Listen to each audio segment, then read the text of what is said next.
নারীরা যাতে রাগ না করে, নারীদেরকে বুঝ দেওয়ার জন্য আল্লাহ সব নারীদের নামে আলাদা একটা সূরা দিলেন। সূরার নাম, তার মানে আল্লাহ নারীকে খুশি রাখতে চায়, বিশ্বনবীও নারীদেরকে খুশি রাখতে চায়। আমার অনেকে বলে, হুজুর আপনি নারীদের পক্ষে কথা বলেন বেশি। আমি সবার পক্ষেই বলি, যার যেটা অধিকার তাকে সেটা দিতে হবে, ঠিক কিনা? নারীরা সম্মানিতা, তাদেরকে সম্মান দিতে হবে। বিশ্বনবী তাদেরকে সম্মান দিতেন। মা আয়েশাকে বিশ্বনবী সবসময় আগে সালাম দিতেন। সুবহানাল্লাহ পড়ে। খাদিজা রাদিয়াল্লাহু তাআলা আনহাকে আল্লাহ তাআলা আরশের উপর থেকে সালাম পাঠিয়েছেন।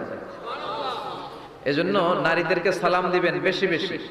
ঘরে সুখ শান্তি নাই, অনেকে বলে ঘরটা নাকি জাহান্নামের টুকরা, কারণ সালাম নাই। সালাম মানে শান্তি। সালাম মানে কি? সালাম মানে, চিল্লায় বলেন, জান্নাতীরা যখন জান্নাতে ঢুকবে, ফেরেশতারা জান্নাতীদেরকে কি বলবে? সালাম, শান্তি। Enter the paradise with peace and security. শান্তি এবং নিরাপত্তার সাথে জান্নাতে ঢুকে যান। এজন্য ঘরটারে শান্তিময় বানাতে চাইলে সালাম দিতে হবে। কি দিতে হবে? আজ থেকে স্ত্রীকে সালাম দিবেন তো ইনশাআল্লাহ পড়েন। আমার মাইকের আওয়াজ যদি বোনদের কানে যায়, মাদের কানে যায়, আপনাদেরও বলি, আপনারাও আগে আগে সালাম দিবেন।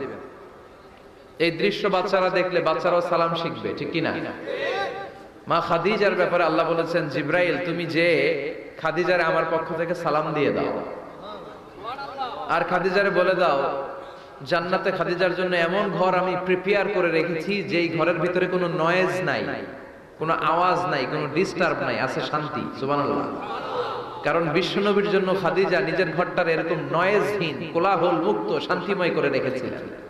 বিশ্বনবী কোলাহল পূর্ণ দাওয়াতি কাজ শেষ করে যখন ঘরে যেতেন, কলিজাটা ঠান্ডা হয়ে যেত।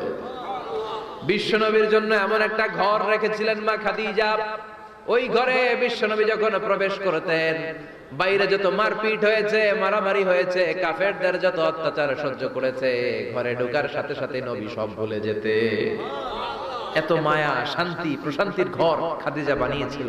এজন্য আল্লাহ বলেছে, জিব্রাইল খাদিজারে বলো, খাদিজার জন্য এমন জান্নাত আমি রেখেছি যে জান্নাতে কোনো সাউন্ড নাই, আওয়াজ নাই, ডিস্টার্ব নাই, কোলাহল নাই, কোনো নয়েজ নাই। চিল্লায় পড়েন আল্লাহু আকবার।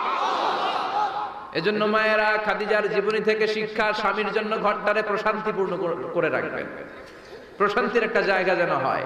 কানের কাছে এসে বেশি বেশি ঘ্যান ঘ্যান করেন না। ঘরে ঢুকলেই চাল নাই, ডাল নাই, এটা লাগবে, ওইটা লাগবে, ছেলের ওইটা লাগবে। আস্তে আস্তে অনেক স্বামী হার্ট অ্যাটাক করে স্ত্রীর কারণে, জানেন ঠিক কিনা? ওই কয় ঠিক, সবাই ভুক্তভোগী। কমন পড়ে গেছে। দুই পক্ষেরই বললাম, স্বামীরাও সালাম দিবেন, স্ত্রীরাও দিবেন। সালাম মানে শান্তি। তো ঘরটারে শান্তি দিয়ে ভরে দিবে কে? আর একে অপরের প্রতি শ্রদ্ধাবোধ রাখবেন। তো নারী